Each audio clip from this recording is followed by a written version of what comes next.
Okey, bismillah. Assalamualaikum warahmatullahi wabarakatuh. Hari ni saya nak berkongsi sedikit tentang apa yang saya telah baca dari buku ni.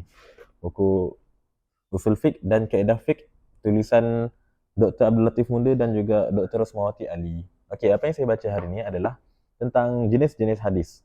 Jenis hadis ni ada dua sudut lah kita boleh tengok. Satu dari segi sudut bilangan perawi hadis dan yang kedua adalah dari sudut kesahihan hadis. Okey, dari sudut perawi hadis ni kita ada dua. Ulama Hanafi mengatakan kita okey, dari sudut perawi hadis ni ulama jumhur mengatakan bahawa ianya terbagi kepada dua, iaitu hadis mutawatir dan juga hadis ahad. Adapun ulama Hanafi atau Imam Hanafi mengatakan bahawa dia membahagikan hadis dari segi bilangan perawi ini kepada tiga, iaitu mutawatir, masyhur dan juga ahad. Okey, baik. Kita tengok dulu hadis mutawatir. Apa itu hadis mutawatir? Hadis mutawatir dari segi bahasa, mutawatir ni kalimah yang mustaq daripada kalimah tawatur yang bermaksud tatabu' ataupun berturut-turut.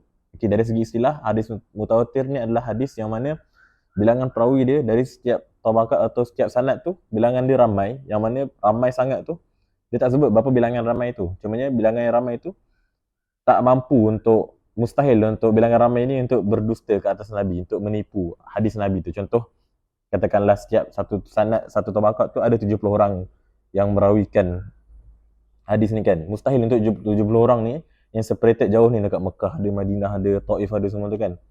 Yang jauh-jauh ni bersepakat untuk menipu. Kata hadis ni hadis Nabi ni lain. Faham tak? Macam itulah, itu hadis mutawatir.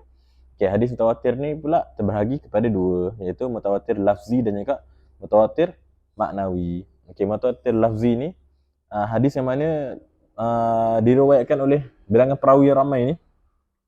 Yang katakan ada tak kisah sebenarnya 70 orang ke 10 orang, tapi nak kata ramai ni, dia orang riwayatkan hadis tu sebiji dari segi lafaz dan juga dari segi makna apa yang nak disampaikan. Contoh hadis mutawatir lafzi adalah man kazaba alayya muta'ammidan falyatabawwa maq'adahu minan nar. Barang siapa yang berdusta ke atas namaku, bahawa tempat dia kat akhirat nanti adalah neraka.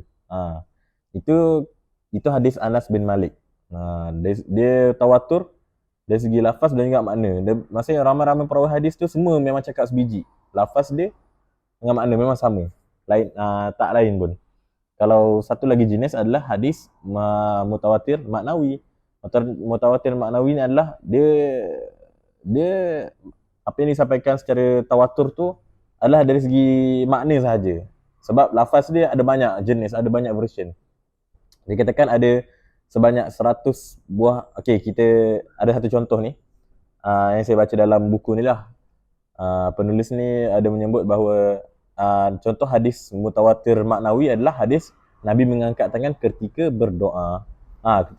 Nabi angkat tangan ketika berdoa ni dikatakan ada 100 buah hadis yang mana mukhtalif lah dari segi lafaz dia. Kita tengok contoh lah. Lafaz dia lain tapi makna dia sama je. Contoh dia, hadis yang pertama, hadis Anas bin Malik yang berbunyi kan Rasulullah sallallahu alaihi wasallam yarfa'u yadayhi fi du'ai hatta yura bayadu ibtaihi. Yang bermaksud Rasulullah sallallahu alaihi wasallam ketika berdoa, beliau mengangkat tangannya sehingga menampakkan kedua ketiaknya yang serba keputihan. Itu hadis yang pertama. Hadis yang kedua, hadis Umar radhiyallahu anhu, sahabat Nabi, antara sahabat Nabi yang rapat juga, khalifah kedua selepas kewafatan Nabi. Beliau mengatakan hadis daripada Umar berbunyi macam ni. Kan Rasulullah sallallahu alaihi wasallam idza rafa'a yadayhi fi du'ai lam yahuttahuma hatta yamsaha bihima wajhahu. Yang bermaksud Rasulullah sallallahu alaihi wasallam ketika berdoa, beliau tidak akan menurunkan tangannya sehinggalah beliau mengusap kedua tangannya ke mukanya. Faham tak? Okey, kat sini kita boleh nampak bahawa tawatur kat sini, kita nak sebut tawatur maknawi ni lah. Maksudnya ramai-ramai perawi yang sebut lafaz dia ada macam-macam, sampai ada 100 version kan dari segi lafaz. Tapi maksud dia sama je, nak kata bahawa Nabi ketika berdoa, beliau baginda mengangkat tangannya. Itulah sedikit sebanyak apa yang kita dapat daripada hadis mutawatir lafzi dan juga maknawi. Okey, apa keujahan hadis mutawatir ni? Keujahan dia adalah hadis mutawatir ni, hukum dia kita boleh anggap sebagai memang wajib untuk kita patuh. Sebabnya ulama meletakkan hukum ataupun darjat hadis mutawatir ni tinggi. Sebab kita kena iaitu selepas Al-Quran. Al-Quran, sunnah, ijma', qiyas kan. Sunnah ni kat sini adalah hadis mutawatir. Sebab apa? Sebab benda tu memang hukum dia qat'i. Tak mungkin. Dia tidak bersifat zoni sebab tak mungkin untuk ramai-ramai perawi tu bersepakat untuk mengatakan hadis tu salah. Saya nak cakap, lebih kurang macam tu lah. Ramai-ramai ni mustahil lah lafaz ataupun riwayat yang sampai kat kita tu salah. Sebab ramai yang meriwayatkan sedemikian. Tak mungkin salah lah. Jadi hukum untuk kita patuhi hadis mutawatir adalah wajib. Dan barang siapa yang melawan atau melanggar hadis mutawatir ni, hukum dia kafir lah. Macam tu lah. Okay, itu kan tadi saya cakap mula-mula hadis bagi kepada dua. Kita bagi kepada dua skop lah. Satu skop bilangan perawi, satu lagi skop kesahihan hadis.